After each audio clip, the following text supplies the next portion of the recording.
ईसाई पूर्व 300 वर्ष अगाडि भारतको मुसाफरपुरको वैशाली भन्ने ठाउँबाट किराँतलाई हराउँदै लिच्छवीहरू नेपाल प्रवेश गरेको इतिहास पाइन्छ। उनीहरू शिल्पी र विकसित थिए भन्ने उहाँहरूको त्यो बेलाको कला संस्कृति सभ्यता देखिन्छ। त्यो सभ्यताको कारणले त्यो बेला गोल्डन समय अथवा एकदमै राम्रो समय मानिन्थ्यो। आज हामी लिच्छवीकालीन फौजदारी न्यायको बारेमा जानकारी लिँदैछौँ। लिच्छवीकालीन समयमा फौजदारी न्याय प्रणाली कस्तो थियो, कसरी न्याय प्रशासन हुन्थ्यो भन्ने कुरा आज जानकारी गराउँदैछु। लिच्छवीकाललाई किन स्वर्ण मानिन्छ, लिच्छवीकालमा के त्यस्तो अनौठो भएको थियो, लिच्छवीकाल नेपालको लागि ज्यादै ठुलो महत्त्वपूर्ण भूमिका निभाएको थियो। आज हामी लिच्छवीकालका बारेमा जानकारी लियौँ। लिच्छवीकालमा कस्तो कानुन थियो, त्यो कानुनको प्रभाव आजसम्म कस्तो रहेको छ र लिच्छवीकालीन सम्बन्धी तपाईले थाहा नपाएका, थाहा नपाउन नसकेका कुराहरूको बारेमा पनि आज सेयर गर्न गइरहेको छु। फौजदारी कानुनको इतिहाससँग जोडेर म तपाईलाई सेयर गर्दैछु। फौजदारी कानुनको विकासमा यो काललाई निकै महत्त्वपूर्ण मानिन्छ। लिच्छवीकालमा राजालाई, तत्कालीन भारतका राजालाई जस्तै जमिनका देवता मानिन्थ्यो।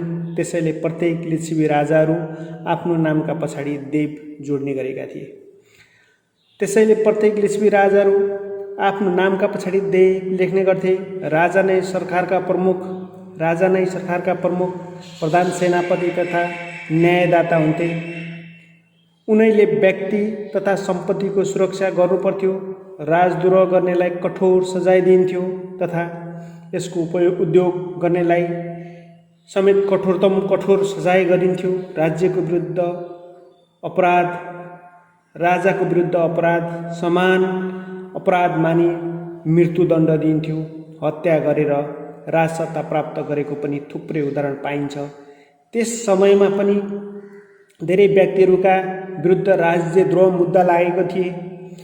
राष्ट्र विलयको अभियोग लगाई मृत्युदण्ड दिने चलन थियो समेत उदाहरणहरू पाइन्छन्। यस अपराधी अथवा राज्य विरुद्धका अपराधीहरूलाई का सम्पत्तिहरू, परिवारहरू सम्पूर्ण रोका गर्ने प्रचलन थियो। परिवारलाई पनि काममा लगाइन्थ्यो र काम गर्न बाध्य बनाइन्थ्यो। अब लिच्छवीकालीन अवस्थाको स्वर्णयुगलाई हेर्ने हो भने लिच्छवीकालीन प्राप्त ताम्रपत्र शिलालेखहरूमा पञ्चापराध उल्लेख गरेको पाइन्छ। पञ्चापराध भन्ने कुरा के हो त भनेर हेर्दै जाँदा त्यस बेला पञ्चापराध अन्तर्गत चोरी, डकैती गर्ने, ज्यान मार्ने र राजद्रोही गर्ने र अर्काकी श्रीमती स्वास्नी हरण गर्ने, त्यस्तो काममा प्रोत्साहन दिने, मतियार आदि फौजदारी कसुरलाई समावेश गरेको थियो। त्यसैले त्यस्तो अपराध गर्ने अपराधीको जीव बराबर लग्ने र उसको सम्पत्तिको जहान, छोराछोरी आदि र बौद्ध भिक्षु सङ्घलाई दिने जस्ता कुराहरू गरिन्थ्यो। यस प्रकार गहन जघन्य अपराधका अपराधीलाई मात्र सजाय गर्ने नभई तिनीहरूका जान परिवारलाई समेत सजाय गर्ने दण्डको सिद्धान्त रहेको थियो। त्यसैले त्यसबेला पञ्च अपराधको अबला अन्य अपराधहरूमा पनि कडा सजायको व्यवस्था गरिएको थियो। मनुस्मृतिलाई हेर्ने हो भने, मनुस्मृतिलाई सुन्ने हो भने र बुझ्ने हो भने मनुस्मृतिका कुरा चाहिँ यसरी बुझ्न सकिन्छ। अथवा वाग्दण्ड प्रथम, कुल्याधिक दण्ड, तदन्तर र तृतीय धनदण्ड, बन्धदण्ड मतप्रम अनुसार त्यस बेलाको सजाय गर्ने प्रचलन रहेको थियो। अब म तपाईलाई सानो कुरा सेयर गर्न चाहन्छु। लिच्छवीकालीन समयमा दिने दण्ड अहिले नेपालको फौजदारी न्याय प्रणालीभन्दा सुदृढ हो कि होइन भन्ने कुरा यसरी, सुदृढ थियो भन्ने कुरा यसरी हुन्छ। वाग्दण्ड भनेको अपराधीलाई हप्की दप्की गाली गलोज मात्रको सजाय गर्नु, अथवा अहिलेको अवस्थामा सामान्य चोरी, फटाइ, उपद्रव जस्ता अपराधहरू गाउँघरमा, समाजमा, स्थानीय निकायमा त्यो गाउँघरका मानिसहरू मिलेर, छरछिमेक मिलेर गर्ने र अथवा प्रहरी कार्यालयमा लगेर अबदेखि यसो नगर्ने भनी सम्झाइ पठाउने। दिग्दण्ड, वाग्दण्ड र धिग्दण्ड। अब अपराधीले कुनै प्रकारको बेइज्जती गर्ने अथवा लिच्छवीकालीन अवस्थामा अपराधीलाई दिग्दण्ड पनि दिन्थ्यो अथवा बेइज्जत गरिन्थ्यो। धनदण्ड, अपराधीलाई आर्थिक जरिमाना अथवा जरिमाना अथवा बिगो बापतको पैसा तिराइन्थ्यो। बददण्ड, अभियुक्तलाई कुनै पनि शारीरिक यातनादेखि मृत्युदण्ड दिने कुरालाई बददण्ड भनिन्छ, त्यो गरिन्थ्यो। यसरी लिच्छवीकालीन समयमा वाग्दण्ड, दिग्दण्ड, धनदण्ड र बददण्ड 4 प्रकारका दण्डहरूको व्यवस्था थियो। अथवा गाली सम्झाउने, गाली गलोज गरेर थर्काएर पठाउने, उसलाई बेइज्जती गर्ने, अब त्यस्तो नगर्ने भनेर चाहिँ कपाल मुण्डन गर्ने अथवा उसलाई मन्दिरहरूमा पादी मानव समाज टाउकोमा भिराएर गुहाउने अथवा शरीर पछाडि टिन बाँधेर ठट्टाएर कुदाउने गरिन्थ्यो भने त्यस्तै धनदण्ड आर्थिक जरिमाना गर्नुपर्थ्यो। अनि बददण्ड चाहिँ सामान्य यातनादेखि मृत्युदण्डको समेत व्यवस्था थियो। यसरी लिच्छवीकालीन समयमा यो खालका अपराध गर्नेहरूलाई दिने सजायको अवस्था हेर्दा अहिलेको फौजदारीमा त्यो कुराहरू कता न कता हामीले पाउँछौँ। यस कालमा हिन्दू धर्मको फौजदारी कानुनमा ठुलो प्रभाव परेको पाइन्छ। लिच्छवी राजाहरू शिलालेखमा हिन्दू धर्मको मनुस्मृतिमा जस्तै मनु, यज्ञवल्लभ, नारद, यज्ञ आदिका नामले उल्लेख भएको पाइन्छ। त्यसैले त्यस बेलाको प्रचलनमा रहेको परम्परागत कानुनका अलावा धार्मिक ग्रन्थका आधारमा फौजदारी कानुनको विकास भएको पाइन्छ। यस बेला धार्मिक ग्रन्थ, परम्परा र कानुन नै फौजदारी कानुनको मुख्य स्रोतको रूपमा रहेको पाइन्छ।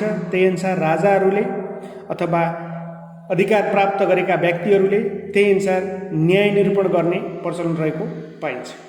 लिच्छवी राजाहरूको आदेश जारी गर्थे।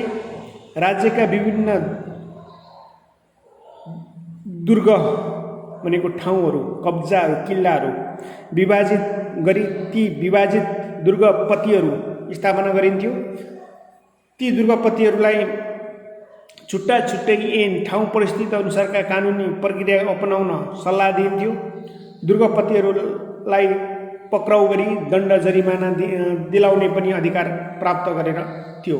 नापतौलको बारेमा पनि त्यतिखेर घटीबढी गर्नेलाई अपराधको सूचीमा हेरिन्थ्यो। त्यतिखेर मानापाती प्रचलनमा आउँदा अथवा त्योभन्दा अगाडिका छटाकहरू गर्दाखेरि कसैले नापतौलमा पनि कमी कमजोरी गरेमा त्यस्तालाई पनि अपराध गरी फौजदारी अपराध गरी सजाय दिने गरिन्थ्यो। मानव शरीरको विरुद्धको अपराधमा ज्यादै गम्भीर र कठोर मानिन्थ्यो। हिन्दू कानुन निर्माताको हत्या होमोसाइडलाई 2 भागमा विभाजन गरेका थिए। मनसाय प्रेरित इन्टेन्सनल अथवा भविष्य एक्सिडेन्टल, यी 2 प्रकारका कानुनको रूपमा व्याख्या गरिन्थ्यो लिच्छवी कालमा। यी 2 प्रकारका हत्यालाई मनसाय नराखिएको अनइन्टेन्सनल र वैधानिक जस्टिफेबल गरी 2 उपवर्गमा विभाजन गरिएको थियो। अथवा अनइन्टेन्सनल र जस्टिफेबल, मार्न उचित थियो, मार्यो, ठिक छ, अथवा उसको मार्ने इरादा थिएन तर मर्यो, त्यो कुरालाई चाहिँ माफी दिने, माफीको प्रचलनको रूप पनि त्यतिखेर थियो। सम्पत्ति विरुद्धको अपराध अन्तर्गत चोरीलाई ज्यादै ठुलो गम्भीर अपराधको रूपमा मानिन्थ्यो, कठोर सजाय दिन्थ्यो। धनीलाई थाहा दिई गरिने बल प्रयोग गरेर गरिने चोरीलाई 2 वर्गमा विभाजन गरिएको थियो। एउटा सम्पत्ति धनीलाई थाहा दिएर गर्ने चोरी र अर्को बल जबरजस्ती चोरी भनेर पनि त्यसलाई छुट्याइन्थ्यो। यसरी चोरलाई रङ्ग्याउट पक्रेमा मृत्युदण्ड नै दिइन्थ्यो। मृत्युदण्ड दिन नहुने विचार राखेको पाइन्छ। तर कहिलेकाहीँ चाहिँ त्यहाँनिर त्यो छुट्टा छुट्टै इकाइमा विभाजन गरेका ती दण्डधारीहरूले कहिलेकाहीँ दण्ड दिँदा गल्ती गर्ने डर भएको हुनाले चोरहरूलाई चाहिँ मृत्युदण्ड दिनु हुँदैन भन्ने पछि प्रस्कृत भएको पनि पाइन्छ। पटके चोरलाई हातै काटिन्थ्यो तर उसलाई मारिँदैन थियो।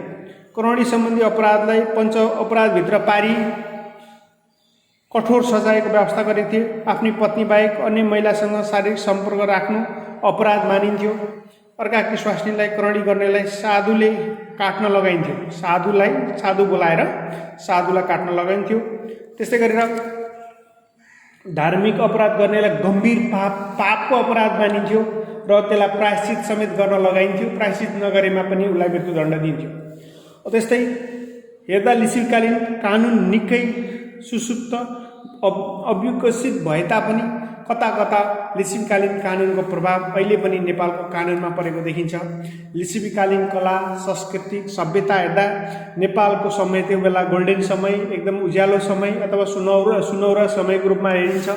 त्यो लिच्छवीकालीनको विकास चरणलाई हामीले हेर्दाखेरि लिच्छवीकालीन कानुनसँग हामीले लाउँदा लिच्छवीकालीन समयको फौजदारी न्याय प्रणाली व्यवस्थित र सभ्य थियो। त्यो समयको लागि त्यो कानुन ठिकै थियो भन्ने अर्थ बुझ्नुपर्ने हुन्छ। अहिलेको समय र अहिलेको परिस्थिति, अहिलेको विकाससँग त्यो बेलाको कानुन केही नमिलेको जस्तो लाग्न सक्छ। तर समग्रतामा लिच्छवीकालीन कानुनको बारेमा जुन हामीले बुझिएको छ र नजानेका केही विषयहरू मैले तपाईँहरूलाई सेयर गरेँ। यसको बारेमा अझ जानकारी तपाईँलाई चाहिए होला कमेन्ट गर्नुहोला, लाइक सब्सक्राइब गर्नुहोला। तपाईँलाई यसको बारेमा अझै जानकारी दिनेछु। अझै यसका बारेमा थप केही कुराहरू तपाईँसँग सेयर गर्न चाहनुहुन्छ भने लाइक सब्सक्राइब गरी कमेन्ट गर्नुहोला।